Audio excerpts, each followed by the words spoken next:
Well, hello everybody.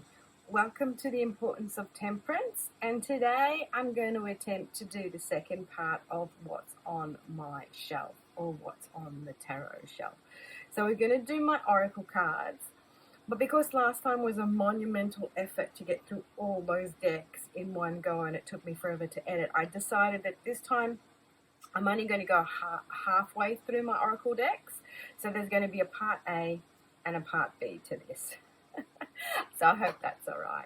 So before we get into it, just wanted to say to you all, I hope you all had a Merry Christmas, or if you don't celebrate Christmas, a really nice break, and you're celebrating the festive season with those dear to you, the ones you love, and that you've had a really nice and a joyous time. And I had a really nice Christmas day, very chilled on my part. I work in retail, so I had to work 24th, and then I was back at work on the 26th, which is Boxing Day here in Australia, which means that we get to do lovely sales days and everyone goes a bit cray-cray. But it wasn't too bad, so I can't complain. And then I have been lucky enough to have these 3 days off, so I'm attempting to get some filming done because the lead up to Christmas with work was pretty hectic. So today I'm going to start off with the Oracle of the Radiant Sun. And why I want to start off with this deck is because since I've bought it, and I bought it this year, I can't put it down. I love this Oracle deck. And every day I pull from it. I also pull from it like at the start of every month, I pull a card for the month. And then every day I consult it. I just absolutely love this deck. And what attracted me about it was I saw it on someone's channel who does some readings, and I just love the images.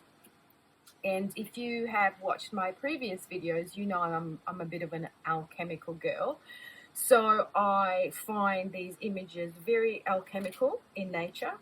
And so even though they are meant to be astrological, so Sun in Aries, achievement, and then it's the 10th house, so it's kind of meant to be read in an astrological way.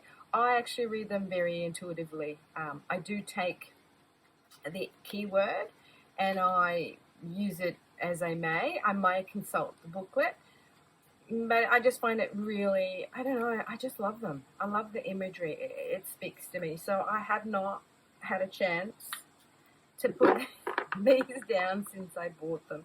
And I think I bought them relatively late in the year.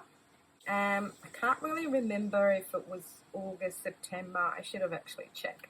The only thing that I have a pet peeve about these cards is that unfortunately they're very flimsy, and they have already arced on me, you know, like they're kind of a bit all twisted. But no matter. So that's the Oracle of the Radiant Sun, Astrology Cards to Illuminate Your Life by Carolyn Smith and John Astrop. Now this is the second edition. They did an original edition, I believe. This is the Red Feather edition. That was super sturdy in the sense that the box wasn't, but the actual cards were. And this time they've done the other thing round and they've done a sturdy box and the flimsy cards. So I thought I'd start off with that.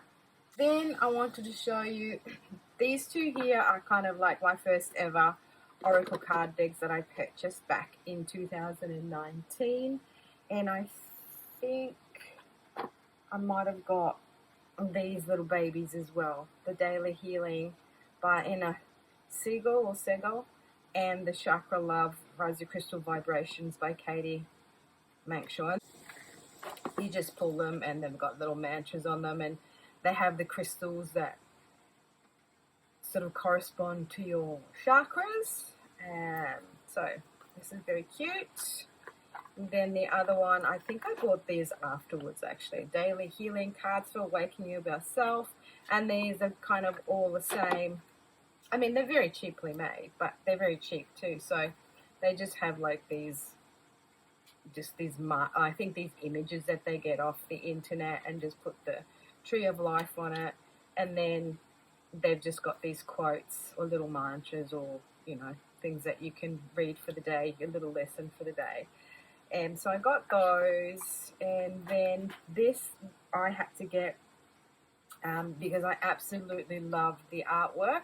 This is the Mystical Shaman Oracle card deck, and it's a collaboration between Alberto Villaldo, Colette Baron-Reid, and Marcela Lobos. And it's illustrated by Jenna de la Grottaglia. I pronounce it in the Italian way, but it's probably de la Grottaglia in English. So yeah, I saw these images. I don't know, I just fell in love with them, and I had to have them.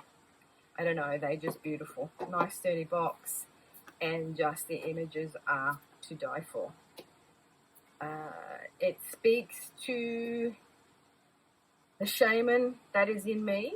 I guess I also very much identify with Indian American for some reason. I don't know why, but I think in one of my previous lives I must have been a shaman, and I must have been living there because I recognize it speaks to me. I don't know. So yeah, beautiful, beautiful cards. I just adore these, and this was one of my first purchases of my first oracle deck, or maybe second oracle deck after the little baby ones that I bought. So the Mystical Shaman Oracle deck, and those are the backs. I didn't show you the backs. The second one was the Sacred Destiny Oracle. I think it was my second one anyway. And these, I just saw the backs and I fell in love with the backs, and I guess everyone's kind of seen this one. This is like Dennis Lin, Sacred Destiny Oracle. And yeah, they're just like images with beautiful kind of keyword. And I find the artwork very intriguing, and I get some really deep messages from these images, and from the keywords as well. So my Sacred Destiny Oracle, and I just love these backs. Sorry for the wobbly, guys. I'm sorry, I'm filming inside today. It's super windy outside. It's quite warm. I've got a fan going, and also if you can hear this undercurrent, it's the pool pump. I just can't drown it out, unfortunately. Next, in no particular order now, is my Moonology Oracle card deck, Yasmin Boland. And this was a must-have. I don't know. I love the moon, and I had to have this deck. And these are the backs. And then I edged them in blue. They're a bit flimsy cardstock, but I just also love the images. And also I like the astrological, connotations as well. The full moon and then the correspondences, I should say, with astrology. And again, void, of course, moon. Nothing will come of this situation. So they're a bit flimsy, so they kind of have worn a bit, and that's a bit unfortunate. So it's not very good cardstock. A Time for Healing. And then because I got these, she released a new deck. I think it was this year. Was it this year that she released this deck? Or could have been last year. Most of these decks, this is a Hay House deck I bought off Amazon, so they're kind of not indie decks by any stretch of the imagination. But yeah, this is her latest deck. Let me see if I can see. So I thought it was last year that they came out. Maybe I just purchased, 2021. So much have purchased it last year. Attune to the moon and manifest miracles.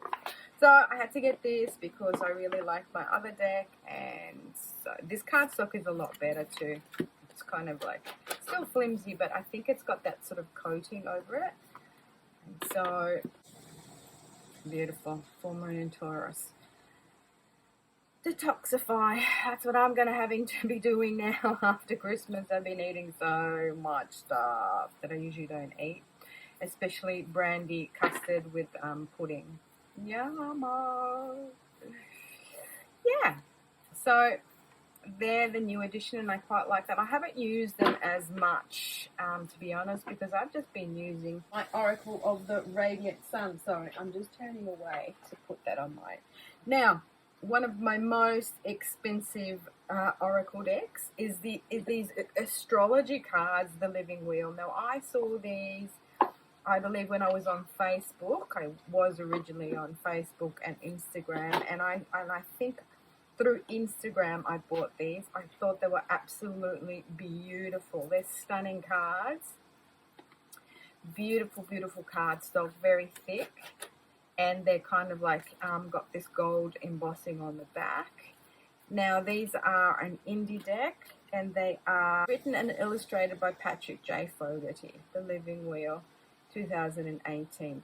So I think I got these, was it 2020? Because I was kind of hanging out because they're quite expensive. I had to get them. I think they came from the US, maybe? But yeah, beautiful. So that's the back, and then you've got all the phases of the moon. You've got spring, winter. You've got the houses. You've got the astrological, of like the star signs, but the constellations as well, corresponding to the star. You've got the planets. Yeah, so this kind of like, look at this beautiful Jupiter. The idea behind these cards is to just teach you astrology. And it comes with this little booklet here. Very flimsy booklet, but it sort of like, you can use it as an oracle, but you can also kind of do your own birth chart with it, and it gives you an idea of what planets you've got where and what's happening. So as above, so below, these cards were initially designed to support my ongoing journey with astrology. They can be used as an oracle, altar element, or as a way to visually represent the astrological. I hope you will enjoy them as much as I do. So usually with these, I kind of just pull out what moon phase it is when I want to do a lunar kind of thing. But look, that's the sun. Isn't that beautiful? They're such beautiful cards. And then they're the gilt edged as well. Gold. Matte gold. So yeah, they're beautiful.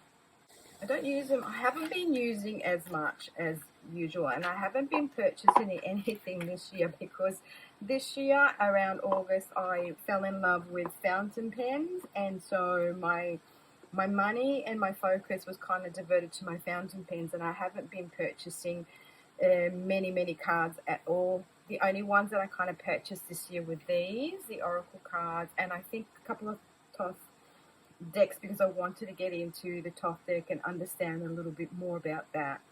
And thus I even got the Elemental Oracle. This is by Stacey DeMarco. She is Australian, I believe.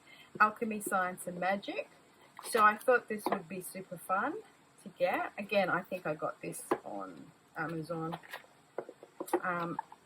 Yeah, and they just sort of deal with the elements. Sorry, I'm just going to pop this in here. This one here is a rock pool deck. So obviously you've got the cards for water, for earth, for fire, air. And it comes with kind of like a keyword, but also a power word. But yeah, this kind of speaks to me. Yes, elements, but also sacred geometry. I don't know, there's sacred geometry in here as well. And so, air, motion, how's that? Beautiful. So that's the Elemental Oracle by Stacey DeMarco, which I really rather enjoy. Now, a really fun one is the Enchanted Unicorn Oracle. This is based on the Voynich manuscript. I don't know if any of you have ever heard of the Voynich manuscript, but it's one of these weird manuscripts that turned up back in the day that people have been researching with weird designs and, you know, this weird language, and no one can sort of figure out if it's real, if it's not real.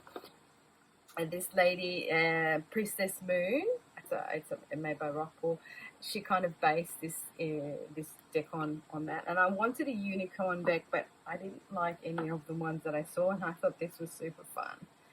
So this is kind of the designs that you find in that manuscript. They're all very weird flowers and botanical designs, and then there's all this weird script that people have been trying to decode, but they don't really know what it's about. So this is super fun, and I've edged it in red. It just, yeah. And it's got the keywords down the bottom, and it's just got, you know, the correspondence to a flower or your plant. And that's just so daggy. I love it. I love it. It's so fun. This puts a smile on my face. Strange fruit, embrace your differences. You know, and it's just, yeah, a cute little oracle deck cupcake. Look at that. The body positive card. How cute is that? So that's my little enchanted unicorn oracle. And as I was saying with my tarot card collection, I have the Crow Tarot by MJ Cullinan. I don't know. Sorry if I'm butchering your name, MJ. But this is her indie deck that she's done. I believe that now this is like comes in a mass market version now. But I bought this directly off her website when she first designed them, and unfortunately the two-part box is very flimsy and it doesn't really hold together. Urban Crow Oracle, and then it has a little booklet in it, and just very basic booklet. And this one, these are the backs. Oh, I just love, and they smell so nice as well. So they're quite big as far as oracle cards, and they're just, oh, I love her artwork. I really do. I mean, it's not really my style, to be perfectly honest. Just putting together of, you know, artworks. This, I guess it's like a, oh, I can't think of the word. I'll insert the word below. But yeah, but for some reason, this just works for me. It just speaks to me. And as I have previously stated, the crow is my totem, one of my totem animals, one of my spirit animals. And I just love this deck. Balance. Look at this fluffy crow. So this is a gorgeous deck. I really love this deck. It gives me some powerful answers. Another one that I got, the Starseed Oracle. This is from Rebecca Campbell, an artwork by Danielle Noel. I believe these girls are Australian. But also because I have stated that I do identify as a starseed. So when I say that I identify as a starseed, what I mean by identifying is that I am actually, that's calling to me, that I am a starseed. I know that I'm a starseed. So these cards call to me and speak to me when I need to get in touch with my higher self, or, you know, the Starseed Collective, and bring in messages, download messages. So beautiful cards as well. You know, they have the message down the bottom and also some words like Breath of the Cosmos is the name of the card, and then you have my will to thy will, managing the universe. So it gives you a little bit of a blurb down there as well. You know, beautiful cards, which I kind of edged in two colors, like a purple and a pink, to sort of match the backs. So that's the Starseed Oracle. And sorry if I'm rushing through them. I just don't want to make this video really long, because if I make it too long, it also gets a little bit boring, to be perfectly frank with you guys. Another cute one is the Spellcasting Oracle cards. I was attracted to these because I saw some images and they looked quite intriguing. And this is by Flavia Kate Peters and Barbara Meiklejohn Free, I guess. And the artwork by Lisbeth Cheever Gassman. My God, sorry if I butchered your word. Again, a Hay House deck, bought on Amazon. And again, it's just one of those decks that it's kind of like a magical undertone to it. You know, like there's spells in the booklet that you can go and read. Do spell work with that. These are the backs. They're quite like flimsy. And I've edged them in blue-green. Yeah, so these are the images. Just got like a keyword. And there's, I think, digitalized images. So, but yeah, they're quite cute. And look at that. Quite cute and colourful, and actually quite powerful as well. They've given me some really good insights and good answers. And sorry if you hear noises, that's just my flatmate coming home from shopping. And another super cute one that I like is Notes from the Universe on Love and Connection by Mike Dooley. This again is another Hay House deck. And this is super fun. These cards are super colourful, and I have edged them in all different colours to match all the different colours. And practically they're based on this idea of like love notes. And so you'll have the quote on the front, prepare to be astounded, and then you flip it and it says, send them love, wish them peace, see them happy, everyone, always, forever, and prepare to be astounded. The universe. So it's the universe sending you these little love notes, and this is its PS. Oh man, and will you ever become a big time manifester? So I thought it was super fun. I saw it on another channel, and I thought they were just nice. What would love do? You know, like it's just this like pop of color. Time for a love fest. I had this in one of my for Christmas Day. So when I want sort of like some good news or want to be lifted up, I just pull one of these and it puts a smile on my face. So there you have it for now. So that's Oracle Connection Part A. And then I will come to you with my Part B in another day. I just tried to rush through this for the simple fact that I just wanted to make it, you know, not long and boring, because I do realize that with my other video that I did on my tarot collection, it was just so long and it took me forever to edit it and then upload it. I find that if I just do it in smaller bits, it's just really easy and then a little bit more fun. So there you have it, everybody. Thank you so much for watching my collection of oracle decks of what I've got on the shelf, and I am looking forward to doing the second half to this video. I hope you are all well wherever you are in the world. If you like my content and you want to support my channel, please give it a like, and if you want to follow me and subscribe, that'd be super appreciated too. I wish you all a very, very, very wonderful, happy, amazing new year, and that 2023 brings us all so much more happiness and joy and clarity and freedom. I'll see you in my next one. Ciao, lovely.